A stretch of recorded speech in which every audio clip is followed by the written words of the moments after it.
मेरे प्यारे बच्चों, सुप्रभातम। अभी हम लोग पढ़ रहे हैं कारक प्रकरण। कारक प्रकरण के अंतर्गत हम लोगों ने कारक की परिभाषा, उदाहरण, विभक्ति चिन्ह और किस कारक में कौन सी विभक्ति होती है इसको जान लिए हैं। पिछले वीडियो में हम लोगों ने कर्ता कारक का विभक्ति सूत्र सहित कर्म कारक, कर्ण कारक और संप्रदान कारक यानी चतुर्थी विभक्ति तक हम लोगों ने परिभाषा सूत्र और विभक्ति सूत्रों का अध्ययन किया। आज हम कारक के पांचवें भेद अपादान कारक का अध्ययन करेंगे, जिसमें पंचमी विभक्ति होती है। अपादान कारक का परिभाषा सूत्र होता है ध्रुवम पाए अपादानम। ध्रुवम पाए अपादानम यह बताता है कि दो वस्तुओं के अलग होने पर स्थिर वस्तु की अपादान संज्ञा होती है और उसे ही हम अपादान कारक कहते हैं। ध्रुवम पाए अपादानम, दो वस्तुओं के अलग होने पर, कोई भी दो वस्तु है, एक वस्तु यहां स्थिर रह जाती है और दूसरी उससे अलग हो जाती है, तो जो वस्तु स्थिर रह जाती है उसी की अपादान संज्ञा होती है, उसे ही अपादान कारक कहते हैं और उसमें ही पंचमी विभक्ति होती है। किसमें? जो स्थिर रह जाती है उसमें। मैंने यहां लिखा भी है, यथा वृक्षात पत्रम पतति। वृक्षात पत्रम पतति, वृक्षात पेड़ से, पत्रम पतत, पत्रम मीन्स पत्ता, पतति मीन्स गिरता है। पेड़ से पत्ता गिरता है। पेड़ से पत्ता क्या हो रहा है? अलग हो रहा है। और पेड़ जो है स्थिर रह जा रहा है, इसलिए जो स्थिर रह जाता है, अभी हम लोगों का सूत्र यही बताया कि उसी की अपादान संज्ञा होती है। तो दो वस्तुओं के अलग होने पर जो वस्तु स्थिर रह जाएगी उसी की अपादान संज्ञा होती है और उसे ही हम अपादान कारक कहते हैं। तो वृक्षात पत्रम पतति, पेड़ से पत्ता गिरता है, पेड़ स्थिर है, पत्ता उससे अलग हो रहा है, पेड़ से पत्ता अलग हो रहा है, पेड़ स्थिर रह जा रहा है, इसलिए पेड़ यानी वृक्ष, वृक्ष शब्द में पंचमी हुई है और वह वृक्षात हो गया है। प्रथम विभक्ति सूत्र हमें निर्देशित करता है, यह कहता है अपादाने पंचमी। अपादाने पंचमी यानी अपादान कारक में जहां भी अपादान कारक होगा। पहले हम क्या जाने अपादान कारक किसे कहते हैं। अब ये बता रहा है कि अपादाने पंचमी यानी अपादान कारक जहां भी होगा वहां पर अपादान में पंचमी विभक्ति होती है। यथा वृक्षात पत्राणि पतन्ति, पेड़ से पत्ते गिरते हैं। पेड़ से पत्ते अलग हो रहे हैं, पत्ते अलग हो रहे हैं, लेकिन पेड़ स्थिर रह रहा है। तो जो स्थिर रहता है, अभी हम लोगों ने पढ़ा, उसी की अपादान संज्ञा होती है, उसी में अपादान कारक होता है और अपादान कारक में पंचमी विभक्ति होती है। यानी वृक्ष शब्द में पंचमी हुई तो वह हो गया वृक्षात। या सह ग्रामात आगच्छति, सह आगच्छति वह आता है, ग्रामात गांव से, वह गांव से क्या हो रहा है? अलग हो रहा है। वह अलग हो रहा है लेकिन गांव क्या है? स्थिर है। तो दो वस्तु अलग हो, यह ध्यान रखना है कि दो वस्तु अलग तो होंगे लेकिन जो स्थिर रह जाएगा, अलग होने पर, दो के अलग होने पर जो एक स्थिर रह जाएगा उसी की अपादान संज्ञा होती है और उसी में पंचमी विभक्ति का हम प्रयोग करते हैं। जैसे सह ग्रामात आगच्छति, वह गांव से आता है, गांव शब्द की अपादान संज्ञा यहां हुई है और गांव शब्द में, ग्राम शब्द में पंचमी हुई है और वह ग्रामात हो गया है। दूसरा विभक्ति सूत्र जो अत्यंत ही महत्वपूर्ण है और यह परीक्षा के दृष्टिकोण से भी आई भी है, यह है भित्रार्थानाम भय हेतु। कह रहे कि भित्रा अर्थानाम भय हेतु। भी का अर्थ होता है भय और त्रा का अर्थ होता है रक्षा। ये दोनों ही धातुएं हैं। भी धातु का प्रयोग भय के अर्थ में और त्रा धातु का प्रयोग जो है रक्षा के अर्थ में। तो भी और त्रा धातु के योग में जहां भी धातु आएगा या त्रा धातु आएगा तो भी और त्रा धातु के योग में जिससे भय हो, जिससे भय हो या जिससे रक्षा की जाए, जिससे भय हो या जिससे रक्षा की जाए उसमें पंचमी विभक्ति होती है। वित्रार्था नाम भय हेतु हमें यही निर्देशित करता है, यही बताता है कि भी और त्रा धातु के योग में जिससे भय होगा या जिससे हमारी रक्षा की जाती है उसमें, जिससे भय होगा या जिससे रक्षा की जाएगी उसमें पंचमी विभक्ति होती है। यह भी स्पष्ट है, यहां लिखा है मैंने एग्जाम्पल यथा मूषकः बिडालात बिभेति, चूहा बिल्ली से डरता है। भी धातु है, विभेति डरता है, चूहा डरता है। किससे भय उत्पन्न हो रहा है यहां? बिल्ली से। चूहे को बिल्ली से भय उत्पन्न हो रहा है तो जिससे भय उत्पन्न होगा उसमें पंचमी होगी। बिडाल शब्द से भय उत्पन्न हो रहा है इसलिए बिडाल में पंचमी हुई और हो गया बिडालात। मूषकः बिडालात बिभेति, चूहा बिल्ली से डरता है। आगे नेक्स्ट उदाहरण पर आ जाते हैं हम। लिखा है मैंने पथिकः चौरात बिभेति, राहगीर पथिक, पथिक राहगीर क्या है? चौरात बिभेति, चोर से डरता है। राहगीर चोर से डरता है। यहां भी भय उत्पन्न हो रहा है। किससे भय उत्पन्न हो रहा है? चोर से, इसलिए चोर में पंचमी हो गई और वह चौरात शब्द हो गया। अब यहां रक्षा के अर्थ में है, त्रा धातु के योग में है। त्रायते रक्षा होता है, मित्र पापात त्रायते, मित्र पाप से क्या करता है? रक्षा करता है। तो जिससे रक्षा होती है यानी पाप से रक्षा हो गई तो पाप शब्द में यहां पंचमी हो गई। और मित्र पापात त्रायते, मित्र पाप से बचाता है, रक्षा करता है। और एक उदाहरण है प्रभु नरकात त्रायते, प्रभु नरकात त्रायते, प्रभु मीन्स भगवान नरक से बचाते हैं। यहां भी रक्षा हो रही है। किससे रक्षा हो रही है? नरक से रक्षा हो रही है, इसलिए नरक शब्द में पंचमी हो गई है।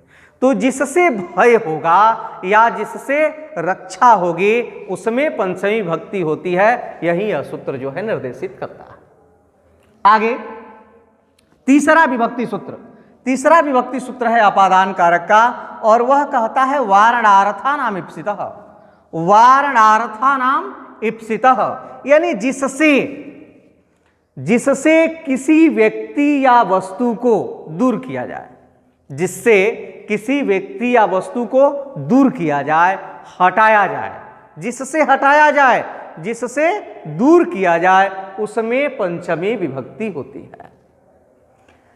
यथा यह स्पष्ट हो गया, वारणार्था नाम, वारण किया जाए, हटाया जाए, तो जिससे हटाया जाएगा, जिससे हटाया जाएगा या जिस चीज से दूर किया जाएगा उसी में पंचमी विभक्ति होती है। यथा सा दुग्धात विडालम वारयति, वह दूध से बिल्ली को क्या करता है? हटाता है। वह दूध से बिल्ली को, वह बिल्ली को हटाता है। किससे? दूध से। तो जिससे हटाया जाएगा, जिससे दूर किया जाएगा उसमें पंचमी होगी। दूध से यहां हटाया जा रहा है इसलिए दुग्ध शब्द में पंचमी हुई है और वह क्या हो गया है? दुग्धात। फिर एक और उदाहरण है इसमें, कूपात अंधम वार्यते, माने कुएं से अंधे की क्या करता है? रक्षा करता है, कुएं से अंधे को हटाता है। कुएं से, कुपात कुएं से अंधे को हटाता है। किससे हटाता है? कुआं से, कूप से हटाता है, इसलिए यहां कूप शब्द में जो है पंचमी हुई है और वह हो गया कुपात। तो यह भी स्पष्ट है वारणार्था नाम इप्सिता कि जिससे किसी व्यक्ति या वस्तु को क्या किया जाएगा? दूर किया जाएगा, हटाया जाएगा, उसमें जो है पंचमी विभक्ति होती है। अब हम नेक्स्ट विभक्ति सूत्र पर आ जाते हैं और वह अत्यंत ही महत्वपूर्ण है, परीक्षाओं में बार बार पूछा भी है और वह है पराजेर सोढ़। पराजेर सोढ़ यह कहता है कि परा उपसर्ग पूर्वक, परा उपसर्ग पूर्वक जी धातु में, जिसका अर्थ क्या होता है भाई? पराजय या हार मान लेना। पराधन जी स्पष्ट है, यहां पराजय या हार मानना ये पराधन जी धातु के योग में जब परा उपसर्ग लगा हो, जी धातु हो, तो उसके योग में जिसे सहा नहीं जा सके, अर्थात जिससे हार मान लिया जाए, जिससे हार मान लिया जाए, स्पष्ट लिखा हुआ है, जिससे हार मान लिया जाए उसमें पंचमी विभक्ति होती है। तो यहां परा उपसर्ग रहेगा, परा उपसर्ग के बाद जब जी धातु आएगा तो उसके योग में जिससे हार मान लिया जाए, जिसको सहा नहीं जा सके, उसमें पंचमी विभक्ति होती है। जैसे यहां मैंने क्या लिखा, यथा रावण रामात पराजयते, रावण राम से पराजित होता है, रावण राम से पराजित होता है। रावण किससे पराजित होता है? राम से, हार मान लेता है।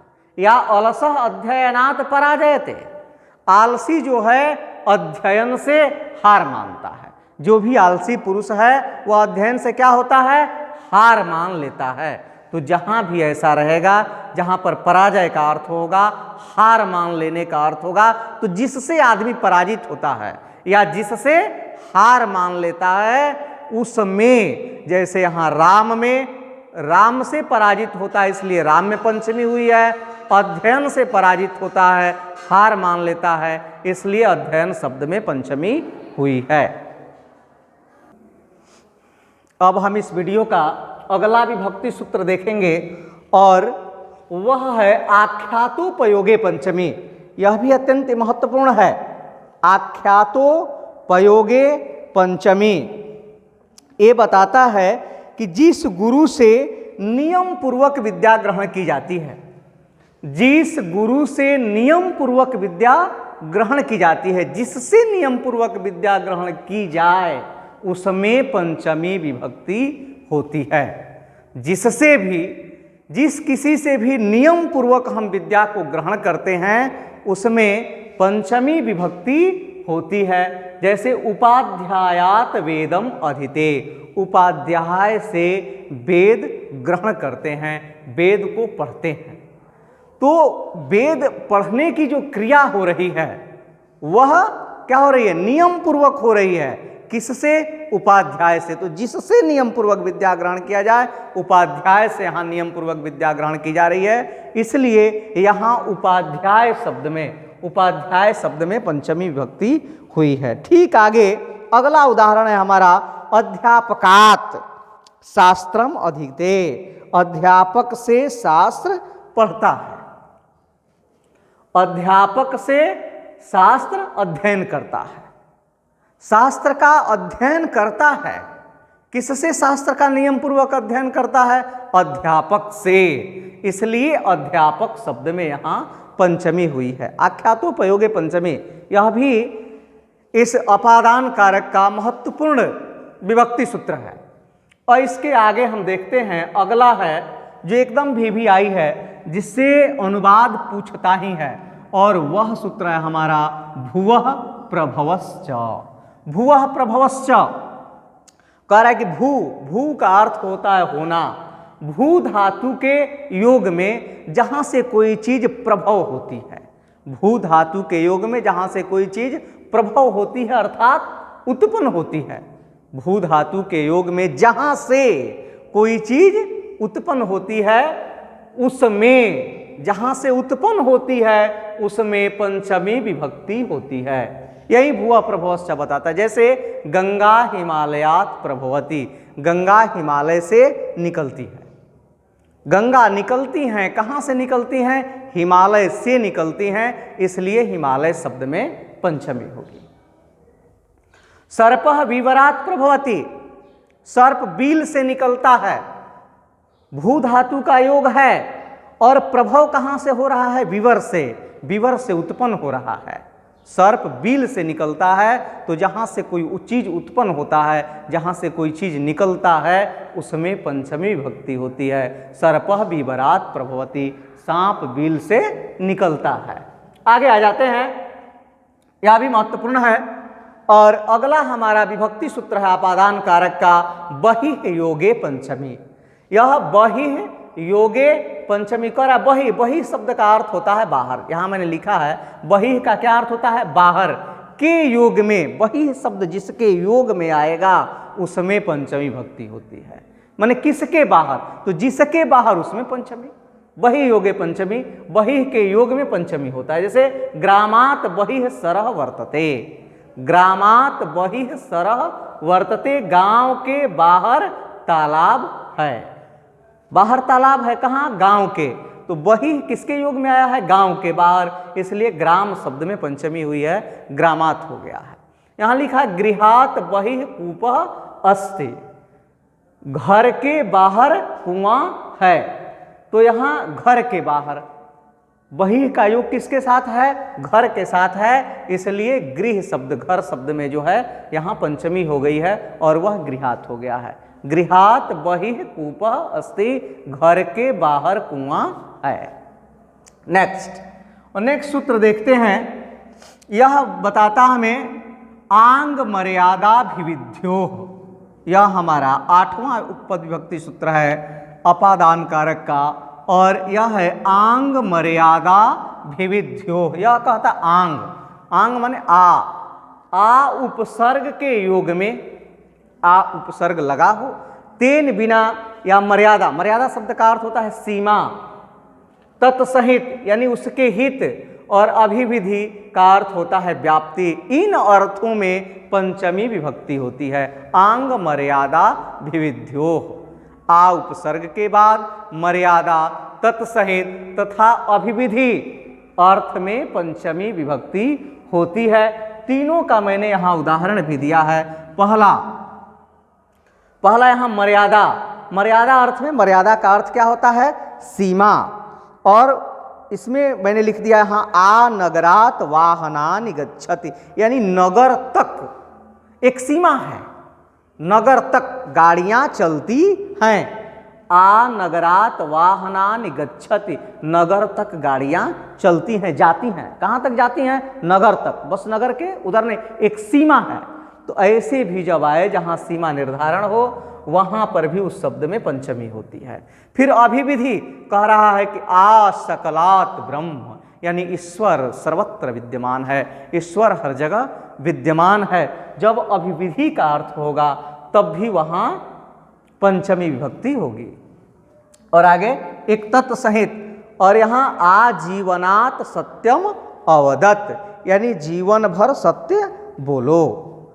आजीवनात् सत्यम अवदत्, जीवन भर सच माने एकदम सत्य बोलते रहें। तो यहां आजीवन शब्द में पंचमी हुई है तत्सहित। और इसके बाद हमारा 9वां उपपद विभक्ति सूत्र है, और यह है जनि कर्तुः प्रकृति है। जनि कर्तुः प्रकृति, ये बताता है कि जन धातु है, मात्र एक जन धातु। जन धातु के कारण में, जो जन धातु का जन्म देने का जो क्या हो, कारण हो, उसमें भी पंचमी विभक्ति होती है। जैसे ब्रह्मणः प्रजाः प्रजायन्ते, ब्रह्मणः प्रजाः प्रजायन्ते, यानी ब्रह्मा से प्रजा उत्पन्न होती है। कहाँ से प्रजा उत्पन्न होती है? ब्रह्मा से, ब्रह्मा से प्रजा उत्पन्न होती है। तो जन धातु का जो कारण होगा, जो जन धातु का क्या होगा? कारण होगा। कौन कारण है यहाँ? ब्रह्मा। प्रजा कहाँ से उत्पन्न हो रही है? ब्रह्मा से, कारण ब्रह्मा है, तो इसलिए ब्रह्म शब्द में पंचमी हो गई। अब आगे आ जाते हैं जो नेक्स्ट और अंतिम सूत्र है हमारा उपपद विभक्ति सूत्र, और यह है अपेक्षार्थे पंचमी। यह कह रहा है अपेक्षा के अर्थ में, तुलना में जिससे श्रेष्ठ बताया जाए। तुलना में यदि दो लोगों की तुलना हो रही है तो जिससे श्रेष्ठ बताया जाएगा, जिससे श्रेष्ठ बताया जाता है, उसमें भी पंचमी विभक्ति होती है। जैसे यहाँ स्पष्ट है उदाहरण से भी। तो हम लोगों ने अपेक्षार्थे पंचमी में जाना कि तुलना में जिससे श्रेष्ठ बताया जाए उसमें भी पंचमी विभक्ति होती है। यथा धनात् विद्या गरीयसी, यहाँ क्या हो गया? धनात् विद्या गरीयसी, यानी धन से विद्या क्या है? बढ़कर है, श्रेष्ठ है। तुलना किया जा रहा है धन और विद्या की। तो धन से विद्या बढ़कर है, तो तुलना में जिससे श्रेष्ठ बताया जाए। किससे श्रेष्ठ बताया गया है? यहाँ ध्वन से विद्या को श्रेष्ठ बताया गया है, इसलिए ध्वन शब्द में पंचमी हो गई है। तो तुलना में जिससे श्रेष्ठ बताया जाएगा उसमें पंचमी होगी, और यह कुछ सूत्र से होगी? अपेक्षार्थे पंचमी सूत्र से होगी। और एक और उदाहरण है, यथा मातुः गुरुतरा भूमि है। माता से भूमि क्या है? गुरुतर है, श्रेष्ठ है। माता से भूमि जो है श्रेष्ठ है। यहाँ भी तुलना किया जा रहा है, तो इसलिए यहाँ भी पंचमी विभक्ति हुई है। मातुः गुरुतरा भूमि, भूमि माता जो है माता से क्या है? बढ़कर हैं, इसलिए यहाँ मातुः शब्द में भी पंचमी हुई है।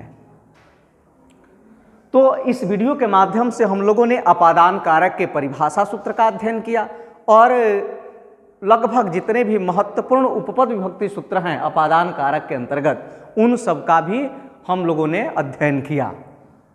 अब आगे हम संबंध कारक का अध्ययन करेंगे, जो संस्कृत व्याकरण के अनुसार तो कारक 6 ही होता है, लेकिन संबंध कारक संस्कृत व्याकरण में नहीं है, लेकिन अनुवाद बनाने की सुविधा के लिए हम उस संबंध कारक के विभक्ति सूत्रों का भी अध्ययन करेंगे। तो इस वीडियो में मात्र इतना ही, फिर मिलते हैं हम संबंध कारक के साथ। अभी तक आपने यदि मेरे चैनल को सब्सक्राइब नहीं किया है तो सब्सक्राइब अवश्य कर लें। यदि ये मेरा वीडियो आपको अच्छा लगा हो तो आप इसे लाइक करें, शेयर करें, ताकि अन्य बच्चे भी इससे लाभान्वित हों। फिर मिलते हैं, तब तक के लिए धन्यवाद।